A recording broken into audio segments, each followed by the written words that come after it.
এই দেখতে পাচ্ছেন কে একজন মানুষ শুয়ে আছে। আসসালামু আলাইকুম।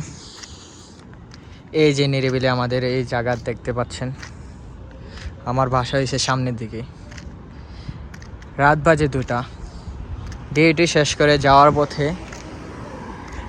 এক মানুষকে দেখলাম ওই জায়গায়। আপনারা দেখতে পাচ্ছেন কিনা বলতে পারছি না। ওই জায়গায় কান্না করতেছে। ডিউটির শেষে বাসা যাওয়ার পথে একজন মানুষ দেখলাম। চলেন ওনার কি সমস্যা দেখি। আমরা এই জায়গায় তো সচরাচর মানুষ আসে না, উনি এই জায়গায় শুয়ে আছে।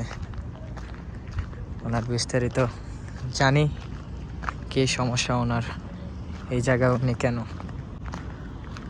এই দেখতে পাচ্ছেন কে একজন মানুষ শুয়ে আছে।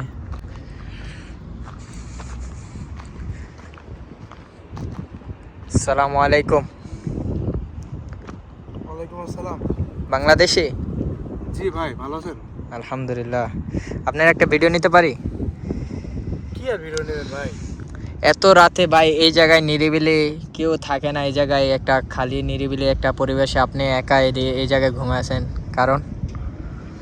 ভাই কথা তো অনেক, কি কইতাম, কোনটা রাইখা কোনটা কইতাম ভাই। বুকের ভিতরে অনেক কথা জমা আছে ভাই, কি কইতাম আপনারে, কি কথা শুনবেন? কি সমস্যা শুনি একটু যদি বলেন আমাদের সাথে বিস্তারিত। যদি হেল্প করতে পারি তাহলে আমার সাধ্য অনুযায়ী আমি হেল্প করবো আপনাকে, সমস্যা নেই, আপনি বলেন শুনি। ভাই বাপ মায়ের একমাত্র সন্তান ভাই, লেখাপড়া বাদ দিয়ে প্রবাসে আইছিলাম। এক দালালের হাতে আইসা আমি ফাইসা গেছি গা ভাই। আপনি সৌদি আরবে আসেন কতদিন হয়েছে? 3 মাস চলে ভাই। 3 মাস চলে। তো এখন কি আপনার হাতে কোনো কাজ কাম নেই? ভাই আমি তো কাজ করছিলাম ভাই, আজকে আমারে কফিলে পাঠাই দিছে, রুম থেকে বার করে দিছে। কারণ? ওই যে কইলাম ভাই, একটা মানুষ তো ভাই, আমি তো জানোয়ার না ভাই। কাম করতে করতে করতে করতে শরীরটা ক্লান্ত ভাই, সারাটা দিন কাম করছি, ঘুমাই নাই 2টা দিন। মানে আমি একটু শুইছি, কয় বেড়া তুই শুইছি কেন, এটা সেটা অনেক কথা কয়। পরে আমারে কি কইতাম ভাই, ঘাট ধরে বার করে দিছে, লগে কিচ্ছু দেয় না। এই যে পাসপোর্টটা হাতে ধরাই দিয়া বার করে দিছে। তো আপনি বিস্তারিত দালালকে আর কল দেন নাই? কি কইতাম, কারে কইতাম, কয়ে কি লাভ আছে? কত মিঠা মিঠা কথা কইছিল ভাই, বিশ্বাস করবেন না, কত স্বপ্ন দেখাইছিল। কয় লাখ টাকা দিয়ে বিদেশে আসছেন? 5 লক্ষ টাকা দিয়েছে ভাই। 5 লক্ষ টাকার ভিতরে 3 মাসে 50,000 টাকাও পাঠাতে পারে নাই। কপিল ভালো না ভাই, কি করবো জানে না ভাই। এত ঋণ দেনা করে আইলাম বিদেশে, এই পাসপোর্টটা ছাড়া আর হাতে কিছু নাই। এখন না টাকা আছে,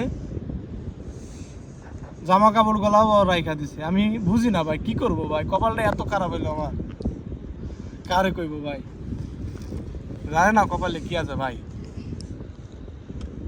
দেশি মানুষ যত আমি একটা কথা বলে আমার কথাটা লাগবেন নি ভাই কোন? কোন কি আর কইবেন? আচ্ছা ভাই, এখন তো রাত অনেক হয়েছে, রাত বাজে 2টা। চলেন আমাদের রুমে, রাত হাইকা নইলে সকালে একটা ব্যবস্থা করবো। যে মানুষ বিপদে পড়ে তারা রাত দিন ভাই, এই ভাইসা আছি, এই মহিলা যাইব নিশ্চিত আছে, জীবনের কোনো নিশ্চিত নাই ভাই। আসেন। কি আছে কোন? এই যে ঋণ দেনা করে আইছি, 3টা মাসের ভেতরে 1টা মাসেরও কিস্তি ঠিক মতো দিতে পারে নাই। বাপ মা ভাই বোন সবাই আছে, থাকার জায়গা নাই, পয়সা রয়েছে, শুয়ে আছি, জানে না সকালে কি খাইবো তাও কইতে পারে না ভাই।